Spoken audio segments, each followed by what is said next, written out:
Real એસ્ટેટનું બહુ મોટું market છે ભારતની અંદર, અને ભારત અત્યારે બૂમિંગ થઈ રહ્યું છે ધીમે ધીમે, અને એની વિરુદ્ધ લોકો મ્યુચ્યુઅલ ફંડની અંદર બી ઇન્વેસ્ટમેન્ટ કરતા હોય છે. એટલે આપણે ખાલી ના ડિફરન્સ સમજવાનું, એવું નથી કે રિયલ એસ્ટેટ ખરાબ છે કે મ્યુચ્યુઅલ ફંડ સારું છે. તમારો શું વ્યૂ છે રિયલ એસ્ટેટ વેઝ મ્યુચ્યુઅલ ફંડની અંદર? કયા કયા એવા ટોપિક છે અને કયા કયા એવા પોઈન્ટ છે કે જેના આધારે લોકોએ મ્યુચ્યુઅલ ફંડની અંદર થોડો પોર્શન વધારવો જોઈએ? Okay, so real estate I think મારી જેટલી સમજ છે એ પ્રમાણે હું તમને કહી શકીશ આમાં.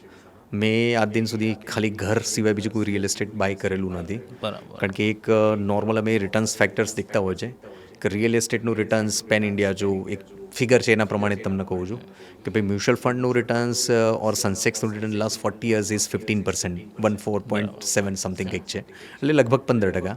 એની સામે રિયલ એસ્ટેટનું return on an average is 9%. Even gold તમે 9.5%ની આજુબાજુ દેખી રહ્યા છો. રિયલ એસ્ટેટમાં તકલીફ 2-3 જે મેં ફેસ કરેલ છે એ પ્રમાણે, જેમ કે રિયલ એસ્ટેટમાં છે ને તમારે મોટી અમાઉન્ટ ઇન્વેસ્ટમેન્ટ્સ કરવી પડતી હોય છે, બરાબર. In lakes.